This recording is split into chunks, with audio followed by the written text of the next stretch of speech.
Barbecue mama in the backyard. So you got a grandmother, her daughter, and her granddaughter.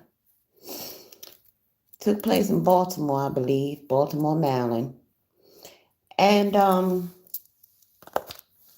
I first came across this story the other day, right? So in the very first article that came out just said something about there was a call placed for a welfare check for the grandmother.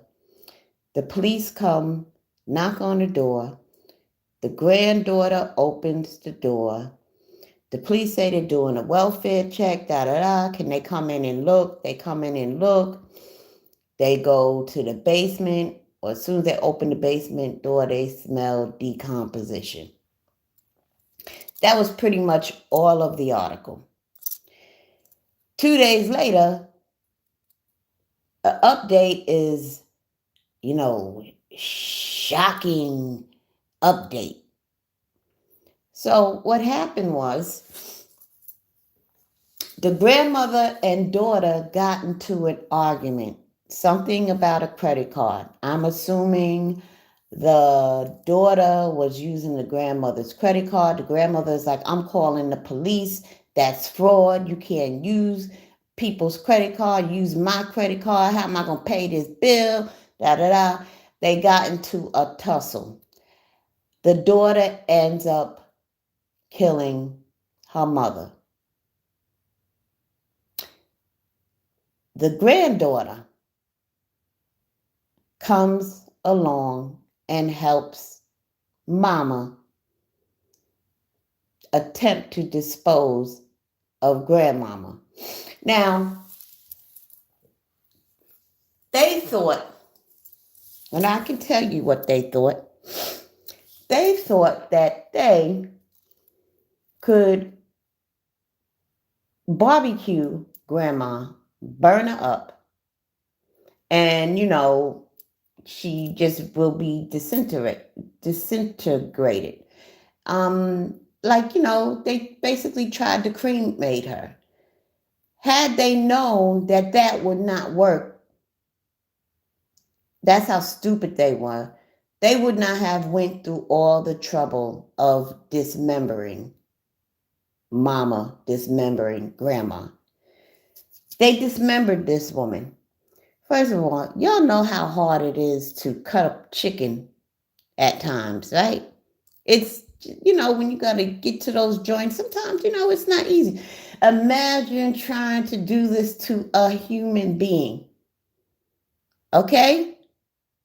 That's a lot of fucking work. I heard even with a chainsaw that they use, there's flesh and all types of shit splattering all over the place. It's a nasty job. Now, I done helped my mama move plenty of bodies. But this here is fucking ridiculous. So do you know how much work and time and physical strength and effort it took to dismember mama? You have no clue, and you shouldn't have no clue.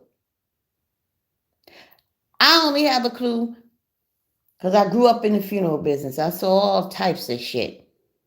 Again, I've helped my mama move plenty of bodies. This shit is ridiculous.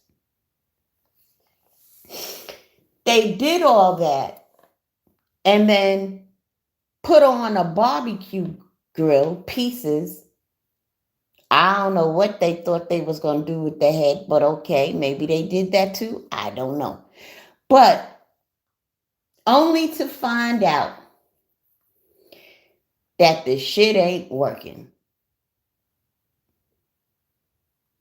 I guess most people don't know that in order to disintegrate a body down to pulverized bone, aka ashes, the fire has to be at the temperature of at least 3,000 degrees. But they didn't notice. Had they known this, they wouldn't have went through all that fucking trouble of dismembering this woman. That's a lot of fucking work.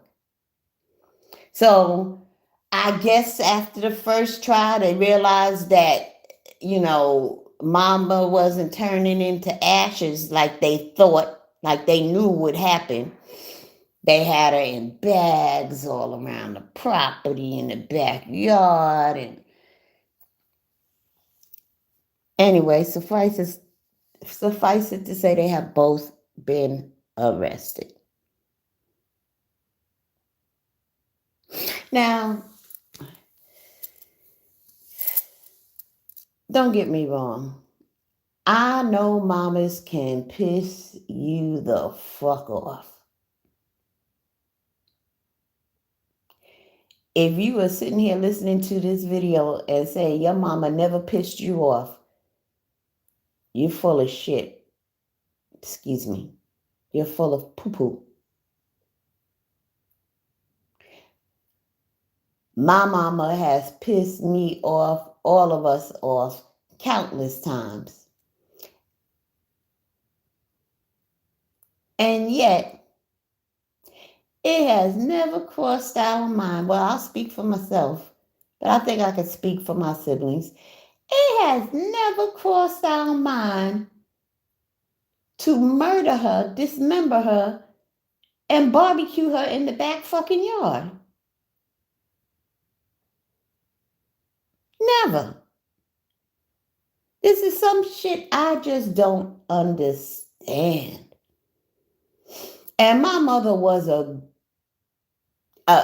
prolific pisser offer. She was real good at that shit. And if none of us ever even thought about dismembering her and barbecuing her ass in the backyard, then nobody else has a right to do that to their mother.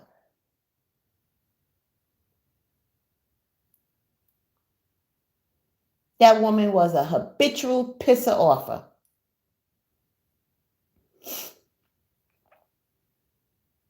And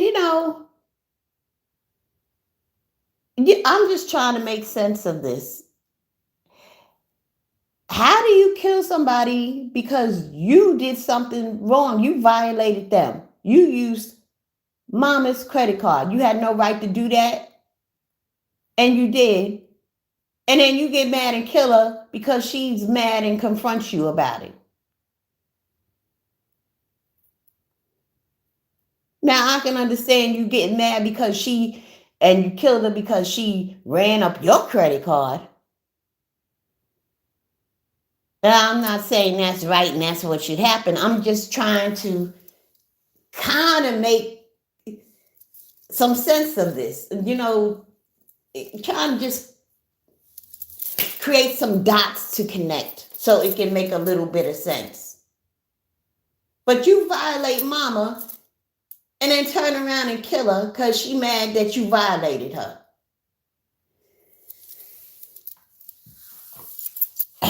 Daughter should never see the light of day.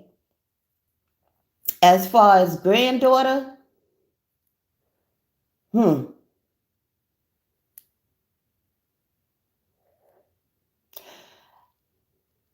that's kind of a precarious situation to be in. Mama killed grandma. Mama need help with disposing grandma. It's kind of hard for most people, I imagine. It would be kind of hard not to be not to want to help your mother in that manner. Like I said, I always help my mother move bodies. Body need to be moved. My mama needed help. I helped her.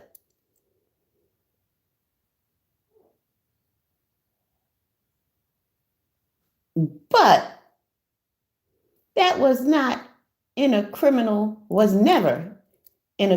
situation. You got a criminal situation. I don't think I would have been able to help mama move a body in a criminal situation.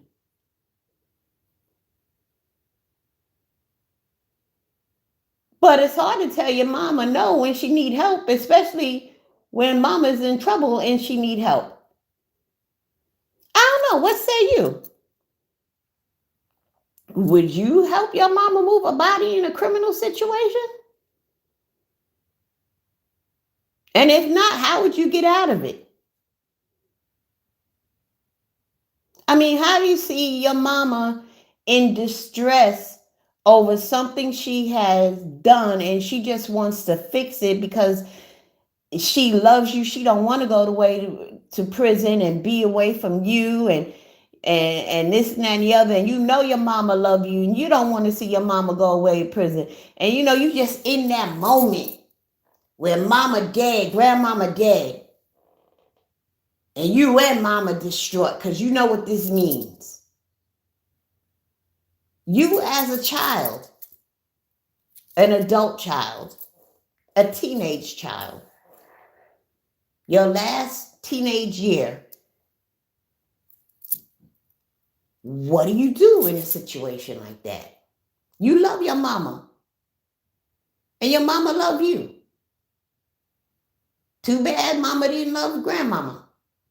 And maybe you didn't care about grandmama because mama didn't care about grandmama. Look, I can't really, we can't really make sense out of crazy now, can we? That's a problem I have. I'm always trying to make sense out of crazy. It never works. Hi, Tanya. I've been trying to catch you live. And when I do, most of the time it's a situation where I can't really come in and chat or whatever. But I'm going to catch you, Tanya. One of these days, I'm going to catch you, Tanya. And you're going to be like, hey, Madam Whip asked you in the chat. I'm coming, Tanya. I'm going to get there, especially if you go live this morning, I can catch you. I can catch you this morning, Tanya. But yeah, again, my mind works, things just have to make sense to me. It really does, all the time in every situation. And when things don't make sense, my mind is boggled until I can make it make sense. And a lot of times, I can't make it make sense. And when it's craziness, it's not supposed to make sense, right? Right. All right, so that is my rant for today. Hey, oh, guess what? I'm coming live on this channel later on this evening. Yes, I am. We're going to begin the Kept Ones, Volume 2, The Fame Years by Bunny DeBarge. And we're going to keep the reading on this very channel. Yeah, that's what we're going to do. And also, I'm going to get in a reading of a book called, what's it called? Go the Bleep to Sleep. Fill in the bleep. It's a children's bedtime story. Isn't that interesting?